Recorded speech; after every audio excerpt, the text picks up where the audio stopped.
ಕೆಲವು ನಿಯಮಗಳು: ಬೆಳಕು, ಕಿಟಕಿ, ಬಾಗಿಲು, ಓಪನ್ ಸ್ಪೇಸು, ಹಾಗೆ ನೈಸರ್ಗಿಕ ಬೆಳಕು ಬರುವಂತೆ ಮಾಡಬೇಕು.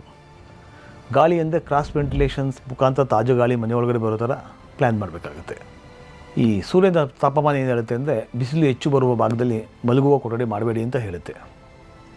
ಇನ್ನು ಮಳೆ ವಿಚಾರ ಅಂತ ಬಂದಾಗ ಡ್ರೈನೇಜ್ ವ್ಯವಸ್ಥೆ, ತೇವಾಂಶ ನಿಯಂತ್ರಣ ಇವನ್ನೆಲ್ಲ ಮಾಡಬೇಕಾಗುತ್ತೆ. ಸೌಕರ್ಯಗಳು ಯಾವ ರೀತಿ ಅಂದರೆ, ಬಾತ್ರೂಮ್ ಮತ್ತು ಕಿಚನ್ ನಡುವೆ ಸರಿಯಾದ ಪ್ಲಂಬಿಂಗ್ ವ್ಯವಸ್ಥೆಗಳೆಲ್ಲ ಮಾಡಿ ಅಂತ ಹೇಳುತ್ತೆ. ಈ ವೈಜ್ಞಾನಿಕ ಉದ್ದೇಶ ಏನು? ಉತ್ತಮ ಗಾಳಿ, ಬೆಳಕು, ಆರೋಗ್ಯ ವೃದ್ಧಿ. ನಾವು ನಿಜ ಜೀವನದಲ್ಲಿ ಇಂದಿನ ದಿನಗಳಲ್ಲಿ ವಾಸ್ತು ಮತ್ತು ವೈಜ್ಞಾನಿಕ ಎರಡನ್ನೂ ಸೇರಿಸಿ ಬಳಸ್ತೀವಿ. ಉದಾಹರಣೆಗೆ ಅಡುಗೆ ಮನೆ.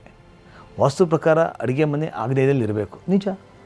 ಅದೇ ಸಮಯದಲ್ಲಿ ವೈಜ್ಞಾನಿಕವಾಗಿ ಚಿಮ್ನಿ, ಕ್ರಾಸ್ ವೆಂಟಿಲೇಷನ್ ಕೂಡ ಅಲ್ಲೇ ಕೊಡ್ತಾರೆ. ಹೀಗಾಗಿ ಮನೆಯಲ್ಲಿ ಶ್ರದ್ಧೆ, ವಿಜ್ಞಾನ ಎರಡು ಸಮತೋಲನವಾಗಿ ಬರುತ್ತೆ. ಬನ್ನಿ, ವಾಸ್ತುನ, ವೈಜ್ಞಾನಿಕನ ಇದ್ರ ಬಗ್ಗೆ ಮೊದಲು ತಿಳಿಯೋಣ.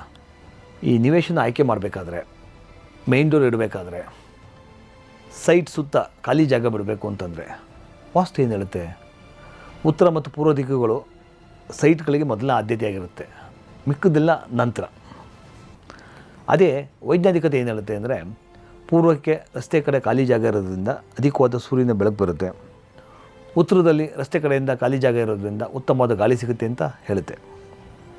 ಇನ್ನು ಗಾಳಿ ಬೆಳಕಿನ ವಿಚಾರವಾಗಿ ಬಂದರೆ, ವಾಸ್ತು ಏನು ಹೇಳುತ್ತೆ ಅಂದರೆ, ಪೂರ್ವ ಮತ್ತು ಉತ್ತರ ದಿಕ್ಕುಗಳಿಂದ ಗಾಳಿ ಮತ್ತು ಬೆಳಕು ಒಳಬರೋದ್ರಿಂದ ತುಂಬ ಒಳ್ಳೆಯದು ಅಂತ ಹೇಳುತ್ತೆ. ಆ ದಿಕ್ಕಿನಲ್ಲಿ ಕಿಟಕಿಗಳು ಅಲ್ಲೇ ಇರಬೇಕು ಅಂತ ಕೂಡ ಹೇಳುತ್ತೆ. ವೈಜ್ಞಾನಿಕತೆ ದೃಷ್ಟಿಯಿಂದ ನೈಸರ್ಗಿಕ ಗಾಳಿ ಮನೆಯಲ್ಲಿ ಫ್ರೆಶ್ ಏರನ್ನು ಕೊಡುತ್ತೆ. ಆ ಮೂಲಕ ಆಕ್ಸಿಜನ್ ಕೂಡ ತುಂಬ ಜಾಸ್ತಿ ಆಗಿರುತ್ತೆ. ಮನೆಯೊಳಗೆ ಒಳ್ಳೆ ಬೆಳಕು ಬಂದರೆ ಬ್ಯಾಕ್ಟೀರಿಯಾ ಕಡಿಮೆ ಆಗುತ್ತೆ, ಆರೋಗ್ಯ ಉತ್ತಮವಾಗಿರುತ್ತೆ, ಜೊತೆಗೆ ವಿದ್ಯುತ್ ಖರ್ಚು ಕೂಡ ಕಮ್ಮಿ ಆಗುತ್ತೆ ಅಂತ ಹೇಳುತ್ತೆ. ಜೊತೆಗೆ ಕ್ರಾಸ್ ವೆಂಟಿಲೇಷನ್ ಕಾನ್ಸೆಪ್ಟ್ ಕೂಡ ವಿಜ್ಞಾನದಲ್ಲಿ ತುಂಬ ಮುಖ್ಯವಾಗಿರುತ್ತೆ.